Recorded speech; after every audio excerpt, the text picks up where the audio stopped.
Hello सभी nursing एवं paramedical के स्टूडेंट्स, आप सभी को उदयकांत मिश्रा का नमस्कार।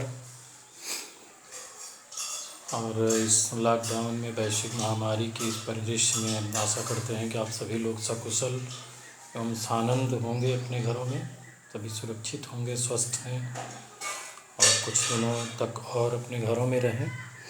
आगे हमें चर्चा ये करनी है कि अभी हमने पिछले एपिसोड में बताया था कि वैक्सीनेशन के बारे में, इम्यूनाइजेशन के बारे में कैसे करना है और उसके रख रखाव भंडारण के बारे में बताया था। वैक्सीनेशन क्या होता है ये बताया था, उसकी जानकारी दी गई। आज हम आपको बताएंगे कैसे उसको टीके को लगाना है, कहाँ लगाना है और कितना लगाना है, क्या उसकी डोज है, क्या साइट है और एडमिनिस्ट्रेशन वैक्सीन का कैसे करना है, इसके बारे में बताना है। अभी एक बहुत ज़रूरी चीज़ होती है टीके को लगाने से पहले कि appropriate vaccine administration and safe vaccination practices are both very important for vaccine effectiveness. मतलब कि जब भी आप वैक्सीन लगाएंगे किसी को तो उसके लिए दो चीज़ें बहुत महत्वपूर्ण हैं। एक आप उसका जो उचित या उपयुक्त एडमिनिस्ट्रेशन हो, जैसे जहाँ देना है, कितना देना है, और सुरक्षित वैक्सीनेशन होना चाहिए, सेफ टीकाकरण होना चाहिए। ऐसा नहीं कि जैसे भी मिला वैसे ही उठा के लगा दिया, चाहे वो फिर इन्फेक्शन ही हो जाए। सेफ और उचित वैक्सीनेशन होना चाहिए, सुरक्षित हो और उपयुक्त हो।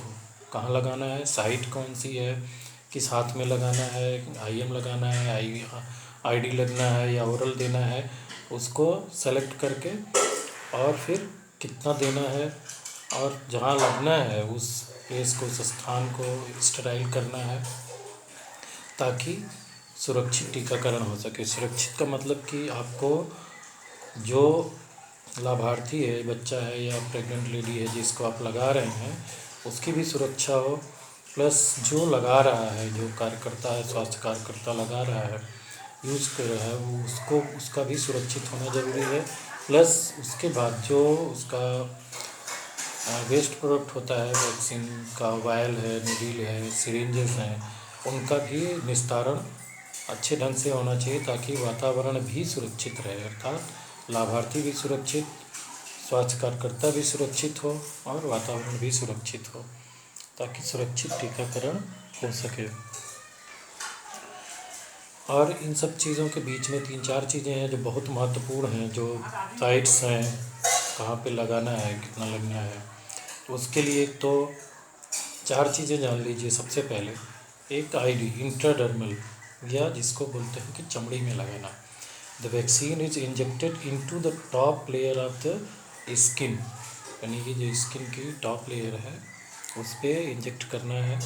एक तरह से समझ लीजिए कि जो भी होगा स्किन और निडल के बीच का जो कोण है 15 डिग्री का होना चाहिए। 15 डिग्री एंगल पर आपको निडल को रखना है, तो वो जाके इंट्राडर्मल होगा।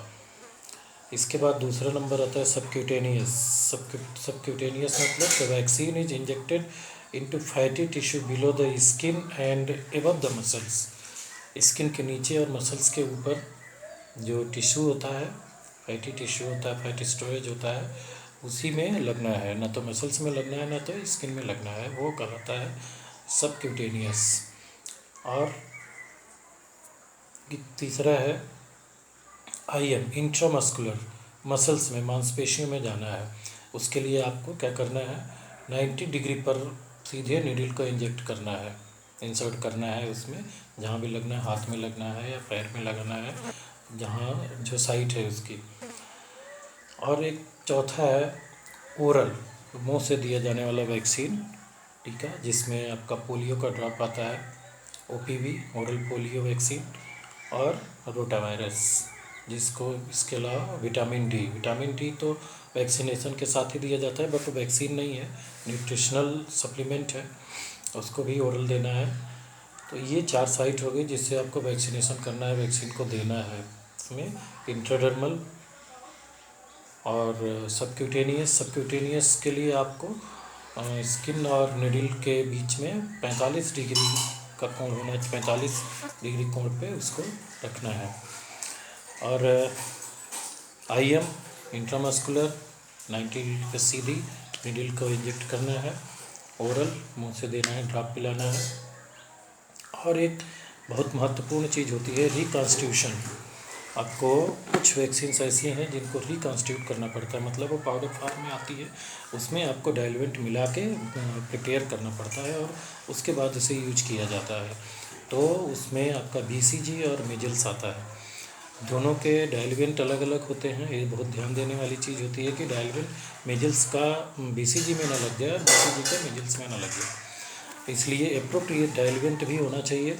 और उसका भी जो कोल्ड चेन मैंने बताया था इसके पहले, टेम्परेचर उसका भी उतना ही होना चाहिए, 2 से 8 डिग्री सेल्सियस, जब आप उसको रिकॉन्स्टिट्यूट कर रहे हैं। तो डाइल्यूएंट का ऐसा नहीं कि डाइल्यूएंट उठाया और गर्म है तब भी लगा दिया, 30 डिग्री सेल्सियस का टेम्परेचर है तब भी डाल दिया, तो उससे क्या होगा, जो आपकी वैक्सीन है जो ठंडी करके ले आए, जो अभी ILR से निकाल के लिया, वैक्सीन कैरियर से निकाला है, उसमें जब नॉर्मल टेम्परेचर का डाइल्यूएंट मिला देंगे तो वो वैक्सीन पूरी ख़राब हो जाएगी।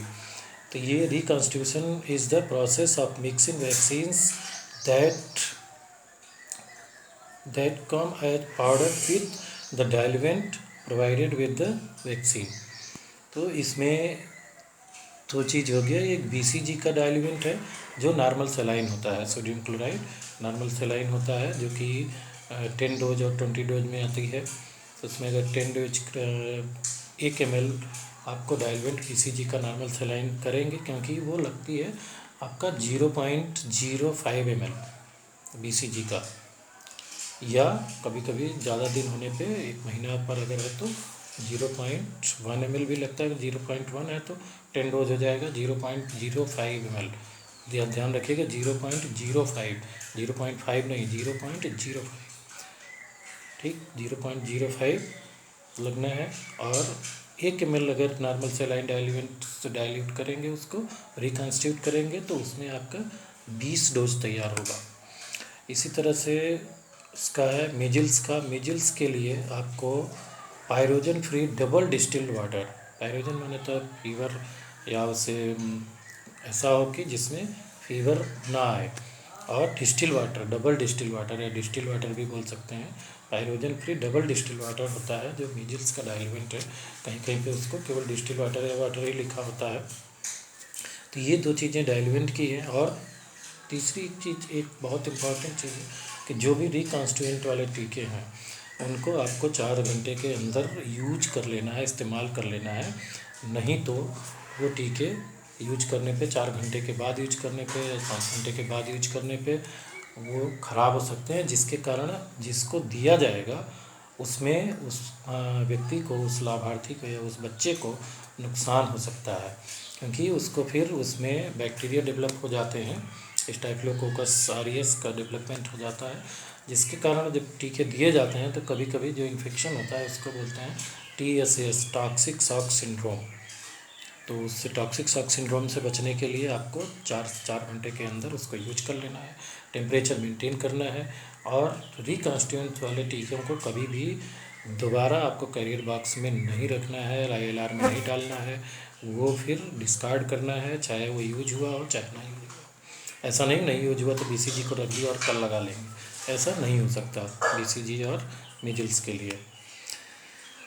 अब आइए अभी बताते हैं टीकों को लगाना है, कौन कौन से टीके हैं और उसका कैसे लगाएंगे। एक तो प्रेग्नेंट लेडी को 2 टिटेनस टॉक्साइड के टीके लगने हैं, सबको पता है, 1 महीने के अंतराल पे, फर्स्ट ट्राइमेस्टर में, दूसरे महीने, तीसरे महीने पे लगा है, तीसरे महीने पे अगर लगा है तो फिर चौथे महीने पे दूसरी डोज लग जाएगी, ये हमने बता ही दिया था। इसके अलावा फिर बच्चों को लगना है, बच्चों को BCG का टीका लगना है। सबसे पहले BCG को तुरंत, जन्म के तुरंत बाद, जितनी जल्दी पॉसिबल हो उतनी जल्दी उसको यूज कर लेना है। उसको BCG का एक टीका देना है 0.05 ml 1 महीने के अंदर। और अगर मान लीजिए किसी कारणवश छूट जाता है, नहीं दे पाए, तुरंत नहीं दे पाए या 1 महीने के अंदर नहीं दे पाए, तो फिर इसका मतलब ये नहीं होता कि उसको नहीं देना है। उसको जब भी मिला तब भी दे सकते हैं, 1 महीने के ऊपर भी है तब भी दे सकते हैं टीकाकरण, एज सुन एज पॉसिबल। इसको करिए, नहीं कर सकते हैं तो बाद में भी दे सकते हैं, देना ज़रूरी है। और ये लगेगा इंट्राडर्मल लेफ्ट आर्म में, अपर पार्ट पे सबसे ऊपर ये हिस्सा है, यहाँ पे लेफ्ट हैंड में, बाएं हाथ में। आपको उसको स्किन में, एकदम चमड़ी में, डर्मिस में लगना है, इंट्राडर्मल लगना है, ठीक है। तो ऐसा लेफ्ट हैंड में ही लगना है। कभी कभी एक सवाल पूछा जा सकता है कि अगर क्या लेफ्ट हैंड के बजाय राइट हैंड में लग जाए तो क्या हो जाएगा, असर नहीं करेगा? असर करेगा, टीके का असर उतना ही होगा, लेकिन बट ये एक यूनिवर्सल साइट है। इस पे इससे ये होता है, कभी कभी जब सर्वे होता है किसी चीज़ का, जब भी कोई योजनाएं बनती हैं सरकार, WHO, यूनिसेफ, तो सर्वे करने के बाद किया जाता है। तो ये यूनिवर्सल साइट है, इसलिए वहाँ पे ही लगना है। दूसरा है उसको हेपेटाइटिस बी का, जन्म के तुरंत बाद हेपेटाइटिस बी का एक टीका लगना है, 0.5 मिनट लगेगा वो, 24 घंटे के भीतर। अगर पॉसिबल है तो लग जाए तो अच्छा है। और ये जो टीका लगेगा ये लगता है IM लगेगा इसको, ये आपका लगेगा middle part of anterolateral thigh. अब जो मध्य जांघ का बाहरी हिस्सा होता है वहाँ पे लगना है, IM लगेगा 0.5 है। जन्म के तुरंत बाद, फिर पॉसिबल हो तो नहीं तो 24 घंटे के भीतर, 1 दिन के भीतर इसका टीकाकरण ये करना है। इसके बाद उसी समय जन्म पर जितनी जल्दी हो सके आप BCG के साथ ही मीजल्स BCG लगा और हेपेटाइटिस बी का लगा, उसी के साथ साथ उसको ओरल पोलियो वैक्सीन भी दी जा सकती है, 2 ड्रॉप ओरल OPV, जिसको 0 डोज बोलते हैं, शून्य खुराक, उसको 2 ड्रॉप देना है ओरल, मुँह से ड्रॉप दे देनी है। इसके बाद उसको ओरल पोलियो की जो ड्रॉप्स हैं वो उसे देते रहना है, 1 2 3 डोज, पहले 0 डोज हो गई जन्म के तुरंत बाद, फिर 6वें हफ्ते पर, 10वें हफ्ते पर, और फिर 14th वीक यानी 14 हफ्ते पर उसको ओरल ड्रॉप 2 ड्रॉप देना है। मतलब कि एक 0 ड्रॉप हो, एक 0 डोज हो गई, इसके बाद 6 वीक पर, फिर 10 वीक पर, फिर 14 वीक पर उसको 2 ड्रॉप पे 3 दिया जाता है। और ये इसी प्रकार से इसे 5 वर्ष तक दिया जाता है ओरल पोलियो। और इसके बाद आपका आता है फिर 6 वीक जब हो जाता है तो उसी समय जब उसको ओरल पोलियो देंगे तो उस समय उसको DPT का टीका लगता है, डिप्थीरिया, पर्ट्यूसिस और टेटनस। ये 6 वीक में लगते हैं, लेकिन आजकल ये अलग से ना आके एक पेंटावायलेंट या पेंटावैक या इस तरह से आती है, पेंटा मीन्स 5, तो 5 वैक्सीन का एक कॉम्बिनेशन होता है। उस कॉम्बिनेशन को, 5 वैक्सीन के कॉम्बिनेशन को आपको एक साथ, जिसमें DPT यानी कि डिप्थीरिया, पर्ट्यूसिस, टेटनस और उसके साथ साथ हेपेटाइटिस बी और हीमोफिलस इन्फ्लुएंजा टाइप बी यानी कि जिसको हिब बोलते हैं, ठीक, 5 टीके एक ही में होते हैं, diphtheria, pertussis, tetanus, Hib, hepatitis B, इसको देना है। ये भी एंटेरोलेटरल थाई मिडिल पार्ट में लगेगा, यानी कि मध्य जांघ का बाहरी हिस्सा में, जांघ में लगे, थाइज में लगेगा, एंटेरोलेटरल थाई में, जो कि 6वें हफ्ते, 10वें हफ्ते और फिर 14th वीक, 14 हफ्ते पर लगना है, 0.5 ml, ठीक है। जैसा कि इसके बाद ये फिर आपका है 6 वीक, 10th वीक और 14th वीक में ही आपको पॉसिबल हो तो रोटा वायरस दिया जाता है। रोटा वायरस जो कि ये उसको एक रोटा वायरस के कारण बच्चों को डायरिया हो जाता है, जो कभी कभी जानलेवा होता है, उसको रोकने के लिए 5 ड्रॉप ओरल देना है, ठीक। इसके बाद फिर 6 वीक और 14th वीक में 0.1 ml आपको ये दिया जाएगा, IVP, या कभी कभी उस पर लिखा होता है वैक्सीन पे स्मॉल f IVP, यानी कि फ्रैक्शनल इनएक्टिवेटेड पोलियो वैक्सीन, जिसको कभी कभी जो इंजेक्शन है, इंजेक्टेबल है, इसको लगना है आपको दाहिनी बाह का ऊपरी भाग जो होता है वहाँ पे इंट्राडर्मल लगना है, 0.1 ml, ये लगेगा 6 वीक और 14th वीक में, 14 हफ्ते और 6 हफ्ते और 14 हफ्ते में 0.1 ml इंट्राडर्मल, और right upper arm 0.1 ml। Right upper arm में इसलिए लगना है कि आपने अभी जस्ट उसको 6 वीक पहले बर्थ के टाइम पर BCG का लेफ्ट हैंड में लगाया है, तो वो पकता है, उसमें थोड़ा सा निशान बनता है और इंट्राडर्मल व्हील बनती है, जिसको इंट्राडर्मल व्हील बोलते हैं, तो उसके कारण आप वहाँ पे नहीं दे सकते हैं, तो इसे राइट हैंड में देना ज़्यादा ठीक रहता है। फिर 9th वीक्स में आपका 9th to 9 हफ्ते, ये 9 महीना पूरा होने से लेके 12 महीने के बीच में, यानी कि 9 महीने से 1 साल के बीच में उसको 0.5 ml MMR या मीजल्स का टीका देना है, खसरा का टीका जिसको बोलते हैं, मीजल्स देना है, जो कि सबक्यूटेनियस देना है, दाहिने हाथ में देना है, क्योंकि लेफ्ट हैंड में कभी कभी प्रॉब्लम रहता है, ऐसा कुछ नहीं है, तो आपको इसे देना है। ऐसे तो 9 से 12 मंथ के बीच में दे देना, बट नहीं दिया है तो 5 वर्ष की उम्र तक भी दिया जा सकता है। ये सबक्यूटेनियस, जैसा कि मैंने बताया, सबक्यूटेनियस का मतलब कि ये जो चमड़ी है और मांस है उसके बीच में, स्किन और मांस के बीच में उसको लगना है, जो कि हाथ जैसे ये है, इस पे ये दोनों के बीच में यहाँ पे 45 डिग्री के एंगल पे, 45 डिग्री के कोण पे उसको नीडल को अगर रखेंगे तो वो सबक्यूटेनियस ही लगेगा, उस पर लगना है इसको 0.5 पर। देन इसके बाद आता है आपका जेई, जापानीज इंसेफ्लाइटिस। ये भी पहला डोज इसकी लगती है आपका 9 महीने से 14 महीने के बीच में जेई का टीका लगता है। तब तक इधर चूँकि दाहिने में उसको लगाया है तो इसको बाएं में लगाएंगे, बाएं बाह में ऊपर, ये भी सबक्यूटेनियस लगेगा 0.5 ml। विटामिन 9 महीने पर ही, जब 9 महीने पूरे होते हैं तो आपको विटामिन ए की एक डोज देनी है, विटामिन ए की एक डोज, जो कि 9 महीना पूरा होने पर अर्थात मीजल्स के साथ में ही उसको ओरल देना है 1,00,000 यूनिट, यानी कि 1 ml देंगे, चम्मच आती है इसमें, और 1,00,000 यूनिट वो होगा आपको इसको देना है विटामिन ए का। फिर आपको डीपीटी का, जैसे कि अपने डीपीटी या पेंटावैलेंट लगा रहे हैं, पेंटावैलेंट डीपीटी लगाएंगे 6 week, 10 week and 14th week में। उसके बाद 16 से 24 महीने के बीच में 0.5 ml intradermal anterolateral thigh middle part में लगना है डीपीटी की बूस्टर डोज। बूस्टर माने कि जब 3 दिया और उसके बाद फिर कुछ दिन बाद दे देंगे, ताकि जैसे इसको बोलते हैं एनर्जी बूस्ट करना, उसी तरह से इम्यूनिटी को और बूस्ट करना, इम्यूनिटी को एकदम और बढ़ा देना, टाइट एकदम पूरी तरह से कंप्लीट कर देना। इसके बाद 16 से 24 महीने के बीच में, 24 मंथ के बीच में, उसी में आप मीजल्स का सेकेंड डोज भी दिया जा सकता है, दाहिनी भाग में ऊपरी हिस्से में सबक्यूटेनियस लगेगा 0.5 ml लगेगा।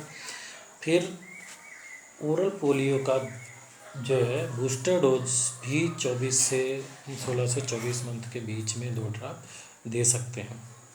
जैसा कि ओरल पोलियो के लिए ऐसा नहीं है, वो तो 5 साल तक दिया जा सकता है, देते हैं। और 16 से 24 महीने के बीच में आपको 0.5 ml बाएं बाह के ऊपरी हिस्से में आपको देना है जेई का दूसरी dose, second dose Japanese encephalitis की। पहली 9 से 14 महीना, दूसरी 16 से 24 मंथ पर। फिर इसी तरह से विटामिन ए की जो आपकी दूसरी डोज होगी, विटामिन ए की फिर 9 डोज देनी है, और जिसमें से दूसरी डोज से लेकर 9वीं डोज तक ये देना है 16 से 18 महीने के बीच में।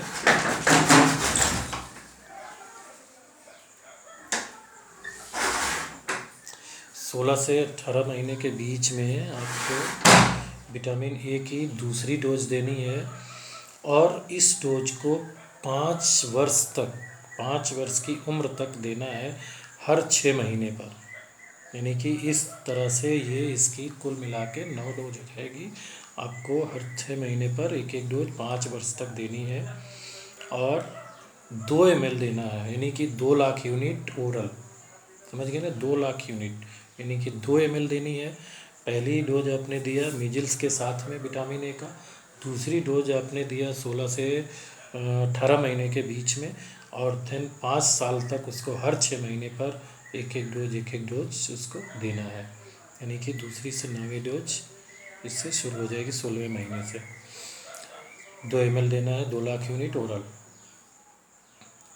इसके बाद डीपीटी की एक बूस्टर डोज सेकेंड, एक तो अभी आपने बूस्टर डोज पहले दी थी जो 16 से 24 महीने के बीच में, डीपीटी की सेकेंड बूस्टर डोज भी अगर देना चाहें तो 5 वर्ष से 6 वर्ष के बीच में आईएम देना है। और अब आपको जब बच्चा 5 साल का हो गया या 6 साल का हो गया तो एंटेरोलेटरल थाई में देने की ज़रूरत नहीं है, उसको डेल्टाइड पर किसी भी ऊपरी भाग पर बांह के यहाँ भी दे सकते हैं, डेल्टाइड पर बांह का ऊपरी भाग यहाँ पे लगा सकते हैं, ठीक है। इसके बाद टेटनस टॉक्साइड का है, 10 वर्ष से 16 वर्ष की उम्र में लगा सकते हैं, वो लगते रहता है। ये आपका पूरा का पूरा डोज है। इसके अलावा आपको कई चीज़ें ध्यान देनी है कि आपको टीकाकरण सत्र स्थल पर जब जाएंगे तो क्या आपके पास होना चाहिए, आपके पास वैक्सीन होगी, वैक्सीन कैरियर में वैक्सीन को आपको देख के ले जाना है, एक्सपायरी डेट की वैक्सीन को नहीं यूज करना है। रिकॉन्स्टिट्यूट की वैक्सीन को अगर रिकॉन्स्टिट्यूट पहले से हुआ है 4 घंटे के बाद उसको यूज नहीं करना है। जो वैक्सीन की एक्सपायरी डेट जल्दी हो पहले उसको यूज करना है। और इसके अलावा आपके पास कॉटन साब होनी चाहिए, स्ट्रिट होनी चाहिए, गर्म पानी होना चाहिए। और जहाँ भी आप सत्र स्थल पे जाएंगे, सबसे बड़ी चीज़ है कि कभी कभी एक चीज़ देखने को बीसीजी के लिए मैं बता रहा हूँ, बीसीजी और मीजल्स के लिए, क्योंकि ये टीके जो गवर्नमेंट में सप्लाई है तो वो मल्टी डोज आता है। अगर मल्टी डोज है तो जब भी आप जाएंगे सत्र स्थल पर उसको देखना है कि उतने कैंडिडेट्स आ जाएं, 2 4 6, ताकि टीका वेस्ट ना हो। फिर भी अगर नहीं है तो जो भी आया है वो बिना उसको टीकाकरण के वापस नहीं जाना चाहिए। तो ये आपको रीयूज नहीं कर, उसमें फिर से नहीं रखना है, एक्सपायरी डेट के टीके नहीं लगाने हैं। और एक चीज़ ध्यान रखने चीज़ है, जो फ्रीज सेंसिटिव टीके हैं, टी सीरीज के टीके, जिसमें आपका डीपीटी है, टेटनस है, और डीटी है, डिप्थीरिया टेटनस है, या पेंटावायलेंट एक तरह से समझ लीजिए, ये टीके आइस सेंसिटिव हैं या फ्रीज सेंसिटिव हैं। इनको टेम्परेचर बहुत कम नहीं होना चाहिए कि 0 पर माइनस पे जाएगा, ये वैक्सीन जम जाएगी। वैक्सीन अगर जम गई है तो आप उसको नहीं यूज कर सकते हैं, उसका सेक टेस्ट कर लेंगे, और कभी कभी कंट्रोल भी कंपनी देती है तो उससे भी टेस्ट कर सकते हैं। अदरवाइज वैसे भी आप उसको देख लें, जमी हो तो नहीं, उसको नहीं लगा सकते, अर्थात उसको जमने से बचाना है। आइस सेंसिटिव को आप कभी भी डायरेक्ट आइस के कांटेक्ट में, टेम्परेचर जहाँ कम हो वहाँ मत रखिए। इसके साथ साथ डाइल्यूएंट के बारे में मैंने बता दिया था। डाइल्यूएंट भी अगर आपका बाहर रखा हुआ है तो सत्र स्थल पे जाने से पहले, यानी कि जब भी रिकॉन्स्टिट्यूट करना है वैक्सीन को, बीसीजी या मीजल्स को, उसके 24 घंटे पहले डाइल्यूएंट भी उसी टेम्परेचर पर कोल्ड होना चाहिए, ठीक। दूसरी बात रिकॉन्स्टिट्यूशन वाली आपको ध्यान देनी है, वो 4-5 घंटे से ज़्यादा ना हो गया हो उसको, नहीं तो उसमें इन्फेक्शन होने के चांस रहते हैं, जिसको मैंने पहले ही बताया, टॉक्सिक शॉक सिंड्रोम, जिसके कारण कभी कभी बच्चे की डेथ भी हो सकती है।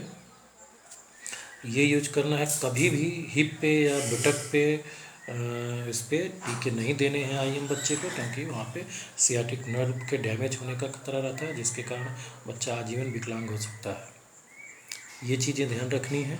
और इसके अलावा आपको खास करके बीसीजी का टीका है लगाने के बाद, यूज बीसीजी का टीका लगाने के बाद उसको रब नहीं करना है, उसको रगड़ना नहीं है, बहुत नॉर्मली, और उसको एकदम स्टेराइल कॉटन साफ से बस हल्का सा कर देना है, कुछ नहीं करना है वहाँ पे, बिल्कुल रगड़ना नहीं है। और उसके अलावा 2-4 चीज़ें और हैं, जैसे आप जिसको लगाएंगे बच्चे को या बच्चे के साथ तो उसके गार्जियन आएंगे, माता पिता आएंगे, जो भी आएंगे उनको 3-4 चीज़ें हैं जो आपको बतानी होती हैं, क्योंकि लोगों के दिमाग से शंका निकल जाए आपने टीकाकरण क्यों किया है, क्या फ़ायदा है, ये चीज़ें उसको बतानी होती हैं। जिसमें सबसे पहले ये बताना है कि पहला संदेश होता है कि आपने जो टीका लगाया वो किस लिए है, किस बीमारी से बच्चे को बचाएगा, उसका क्या लाभ है। ठीक। दूसरा, आपको उनको ये बताना है टीका लगाया, किस चीज़ का टीका लगाया, फिर ये उसको किस बीमारी से बचाएगा, इसको बताना है आपको। दोबारा टीकाकरण कराने आना है, दोबारा जब सत्र स्थल पे आना है तो कार्ड लेके आना है, टीकाकरण कार्ड को सुरक्षित रखना है। टीकाकरण कार्ड फिर जब आएंगे तो लेके आना है। और इसके अलावा कि उसके साइड इफ़ेक्ट के बारे में उसको आराम से बताना है कि जैसे डीपी टीका है, उसमें कभी कभी फीवर आता है, तो आपको बताना है बच्चे को दर्द हो सकता है, बच्चे को फीवर आ सकता है, तो घबराइएगा मत। या अगर बहुत दिक्कत है तो आप उसको जो हेल्पलाइन नंबर्स होते हैं या डॉक्टर्स हैं उनको आप फ़ोन करिए। लेकिन इस चीज़ को ऐसे नहीं कि बुखार आएगा ऐसे नहीं कि मरीज़ भाग जाए, उसको कायदे से समझाना है, बताना है, ताकि वो आपके यहाँ से संतुष्ट हो के जाए। दूसरी एक चीज़ होती है, कभी कभी ये एक देखने को मिलता है, एक होता है AEFI, adverse effect following immunization. कभी कभी ये हो जाता है कि उसका प्रतिकूल प्रभाव पड़ जाता है, जिसमें बहुत सारी चीज़ें होती हैं, बहुत दिक्कत होती है बच्चों को। उसके कई कारण होते हैं, ये आपका विषय बहुत लंबा नहीं है, आपके थोड़ा सा मैं बता दिया हूँ। AEFI कभी कभी वैक्सीनेशन शेड्यूल में जाएंगे तो आपको दिखेगा, या गवर्नमेंट के रिकॉर्ड में मेंटेन होता है, ये भी रजिस्टर में नोट होता है, तो उतना जानना ज़रूरी है। एडवर्स इफ़ेक्ट फॉलोइंग इम्यूनाइजेशन, यानी इसके कई कारण हो सकते हैं, जैसे एक वैक्सीन प्रोडक्ट रिलेटेड रिएक्शन, जो रिएक्शन होता है, कभी कभी बच्चों को सुना होगा कि वैक्सीन लग गई, इसको रिएक्शन हो गया, ये खतरा हो गया, वो खतरा हो गया। तो उसमें एक तो होता है वैक्सीन प्रोडक्ट रिलेटेड रिएक्शन होता है, कभी कभी vaccine quality defect related reaction होता है, इम्यूनाइजेशन इरर रिलेटेड